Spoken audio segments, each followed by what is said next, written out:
excuse the interruption. Can all the grade 7 students please make their way to Zoom meeting?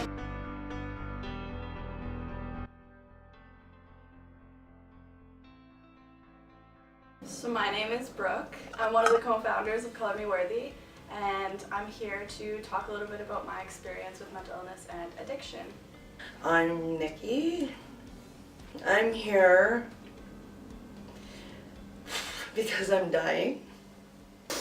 This is one of my last chance to show the world who I am and what addiction has done. My name is Jacquie Paul. I'm here to talk about mental health.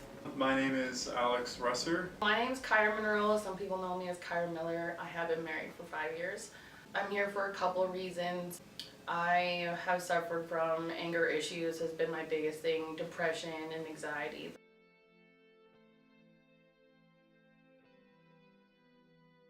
When you're suffering with anxiety, depression, post-traumatic stress disorder has 5 components.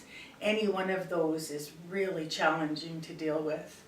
Your fight or flight is going continuously. Just driving here, I had to pass a vehicle on a curve.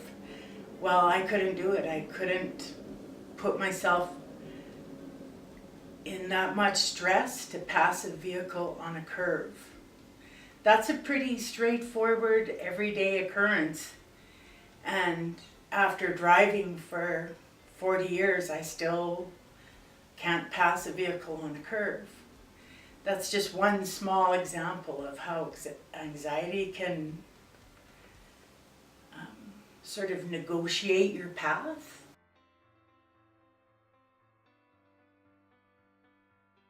I have a head injury now, so a brain injury, but the memories that I can still cognitively remember from when I was little was a mom who didn't understand me. And I was daddy's girl, but like I kept having memories like 10 years ago, and I'd ask my mom about them. She would say, no, that never happened, and it was to do with some physical and sexual abuse. And then I found out that it was true. She finally admitted it. So by the time I was 12, I think I was running away from home because there was my mom was physically abusive by then, and she would have the cops bring me back, and the endless tale. And then at 14, I ran away from good and became pregnant just before my 15th birthday. And I had my son, my oldest, and 11 months later I had another son. And so I hadn't even begun to process, I didn't have a chance to process anything that had happened beyond then.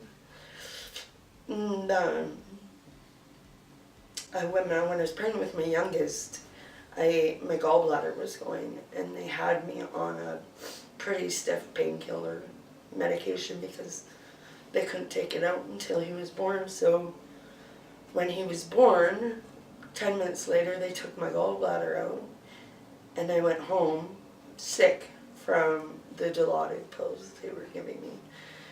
And that's when I found heroin to make it better. Just before my 18th birthday, I found out that my grandfather had molested my oldest son. And I was not in the frame of mind. I called him over and I took matters into my own hands. I called the police right after and said, you need to come and get me. There's somebody hurt really bad here. And then I went to jail for 7 years.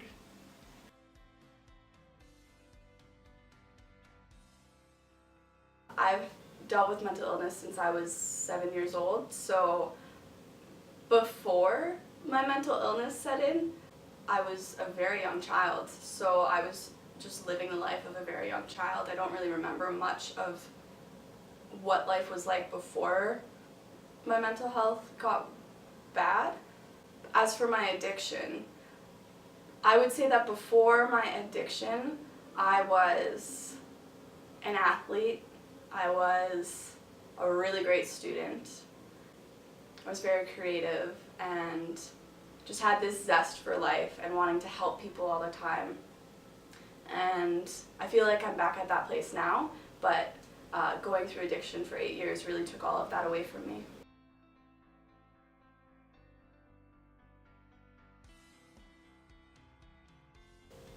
I was introduced to crystal meth at when I was 19, 20.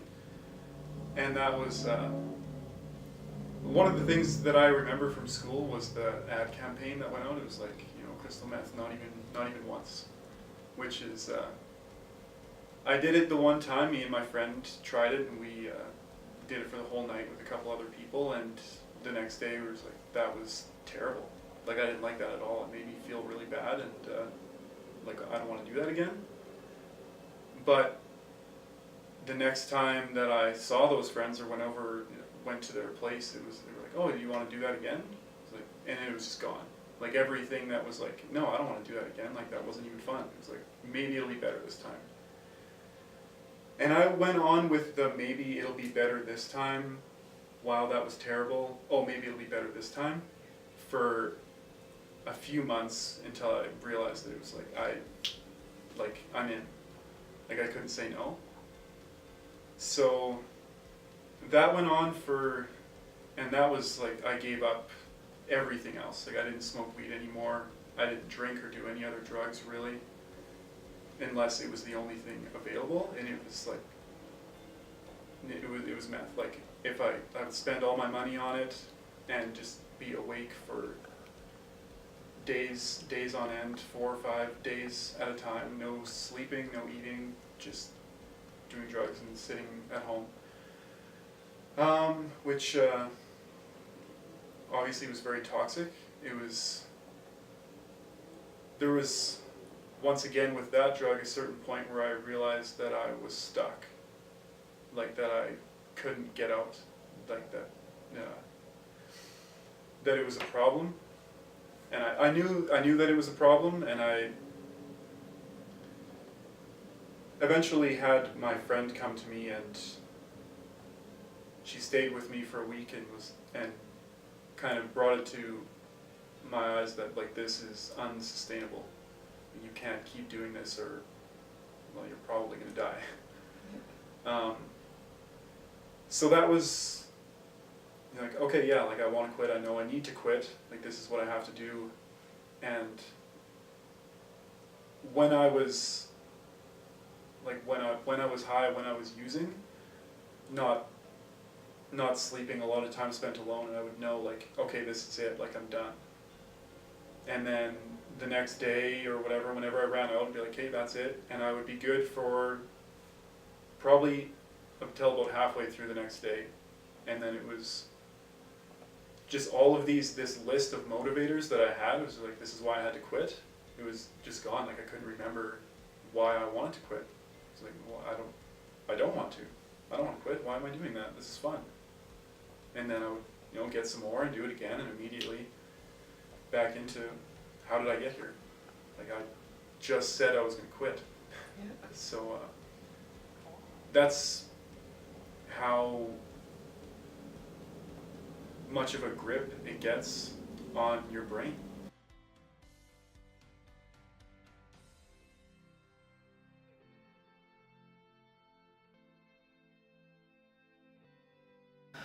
For me, what I'd really like to share is that it's frustrating if you're associated or living with people that don't understand what a mental illness is. It's one thing for somebody could say that they're having an off day, so they don't want to go to the grocery store. People that suffer with a mental illness, when they have an off day, it completely takes away everything.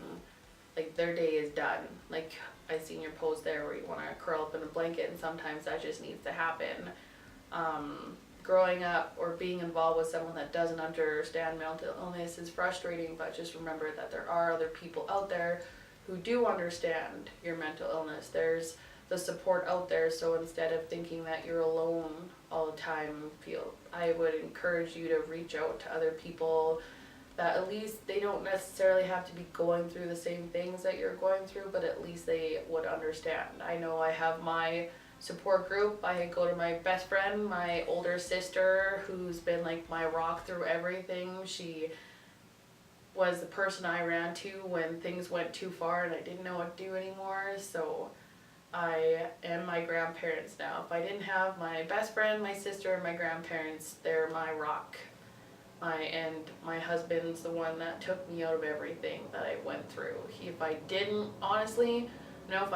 meet Corey and all the things that we've gone through with our fighting and everything, but if I didn't meet him, I know that I would be in a way worse position than what I find myself in now, which I'm quite lucky and content now, but he's the reason I stopped drinking. He's the reason I stopped with alcohol. He's the reason I stopped drinking. He's the reason I stopped with my drugs and my late night partying and doing other things I really should have been doing. He gave me my kids, and without my kids, I can say that I probably wouldn't be here anymore, because I still suffered with suicidal thoughts when him and I were initially together, but my kids are probably what hold me together on a regular basis.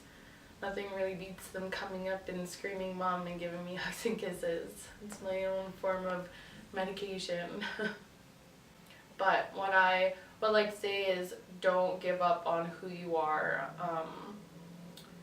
It's a battle no matter what illness, whether it's mental illness, addiction, or really anything that you think you're alone with. Just keep pursuing what will make you happy. My big thing is, don't forget about yourself. You're equally as important, and none of it's your fault.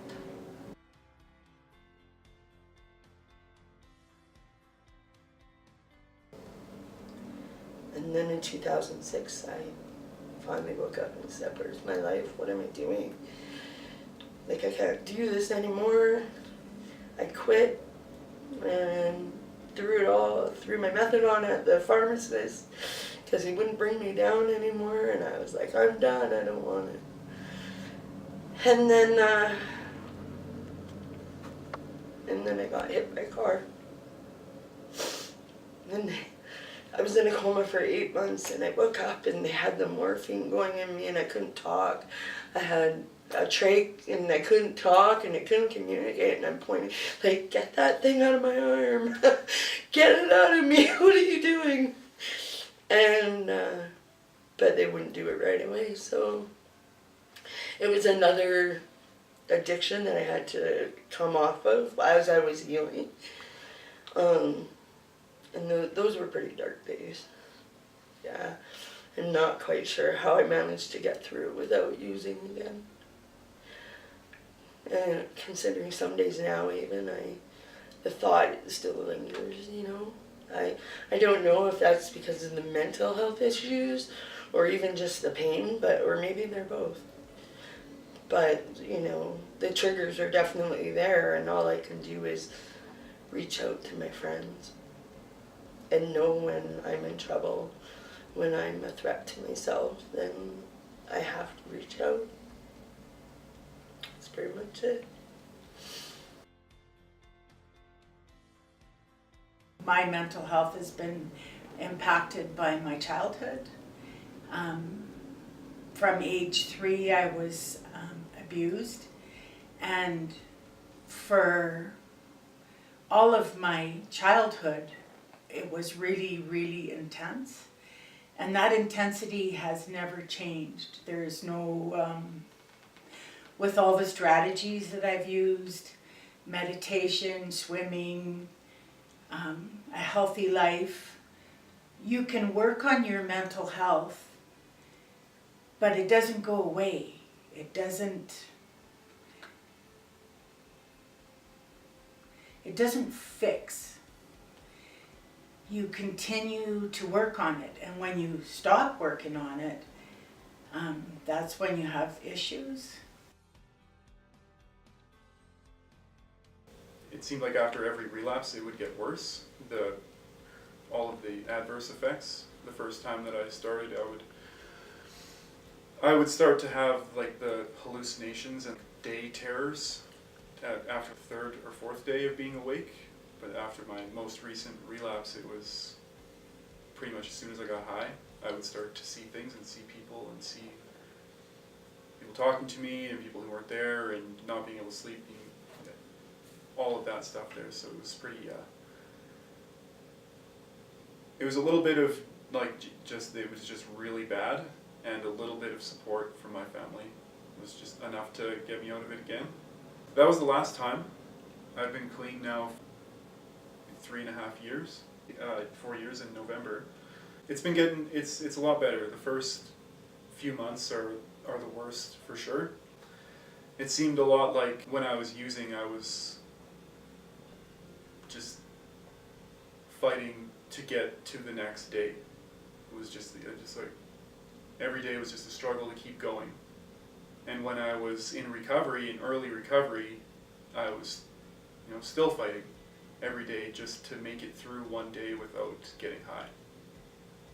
And now at some point I realized that it's just a lot easier now. I'm not fighting anymore. Days go by a little bit quicker, a little bit better than they used to. I'm not thinking about it every day. For the first little while, it was every day. I was thinking about like my drug of choice. I was thinking about meth, and I would dream about it, and I would think about it all day. And it's a lot better now. It gets better. Like I still think about it every once in a while. The other night I couldn't fall asleep because for some reason I couldn't get out of my head. The imagery and the rituals of everything, like just all of that stuff. But yeah, it's gotten better. It's a lot better. I'm way farther than I ever thought I would be when I was using, for sure. And that's when I turned to drinking, and that was my go-to was always alcohol. And then I did start cocaine for a while, and that was good for numbing the pain, but eventually it was, after so many encounters with almost killing yourself, and that was something I had also done, is I tried to commit suicide 4 times, and I ended up in the hospital twice because of it, just because I constantly thought that I wasn't good enough, and that I brought those things upon myself because I never asked for help or I told anyone what was going on, because I was young. I thought they were normal. When I was in my early 20s, I made a real clear choice that my life was going to be about love and fun. And most people have no idea how much I struggle with mental health. They don't see it. Slap on some lipstick and away I go. And for the most part, I am really fun. But there's lots of times when I'm way over my head and not coping, and I've been hurtful and unkind, and it's simply because I'm way over the top my anxiety, and there's no taking that back. And that's exactly opposite of what my goal in the world is. So self-forgiveness is really the kicker to a happy life. If you can forgive yourself for being imperfect. I don't want to use the word flawed. That's so wrong, because our volatile emotions, our sad emotions, they're valid, they're real, they're part of who we are. So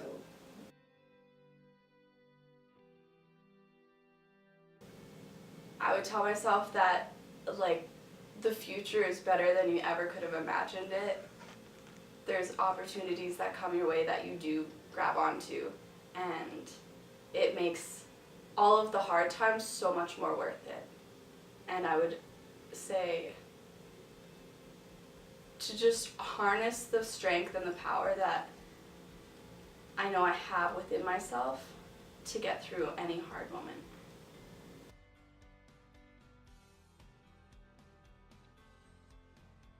Everybody sees me, they see my tattoos, they hear how I talk,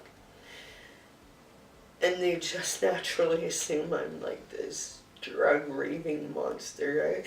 The look in their face sometimes makes me laugh because I know who I am. I'm strong. I'm a warrior. When I love someone and my family or my friends, I love strong and hard. Like, you will not hurt anybody that I love and get away with it. I will protect anyone I care about. That I have feelings and emotions too. It's not just what you see or what society told you to think. I'm very smart. Like, people think, oh, she was in jail, she was a drug addict. However, I read and I research and I am not dumb and I'm not just some kid who got it. You know what I mean? And I think I'm funny too sometimes, maybe. But I'm a mom, first and foremost. And yeah, like, just because we're addicts, I'm recovered. And you know, people who look down on you usually have no idea what addiction or mental health has done. And then they look down on you for it, or they judge you for it because, you know, their lives were so perfect. But in the case, like, you know, my mom used to look down so hard on me for it. And I'd say, well, what battles have you ever fought? What monsters did you ever have to kill to get where you are? Like, I'm way stronger because I fought those monsters and you did nothing. You know, I don't know really how to fully explain it, but I had more battles in my life than all those people looking down on me together.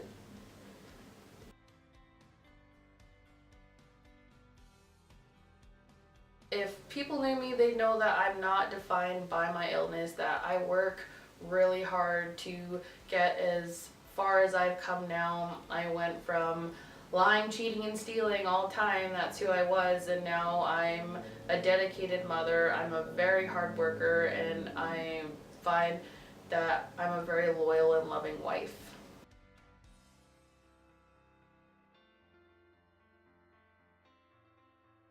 I think that there's been so many opportunities that have passed by me because of whether it's my anxiety or my depression, or I have completely ruined opportunities for myself because of being in a manic state.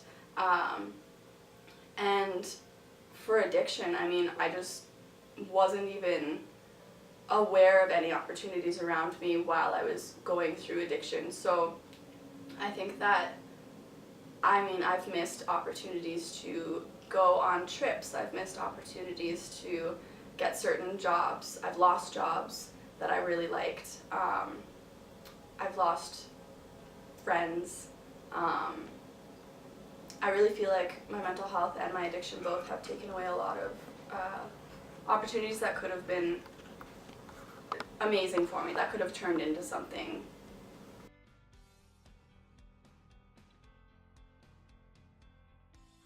Working relationships. Working is really complicated for a well person, for somebody with mental health, anxiety, and depression.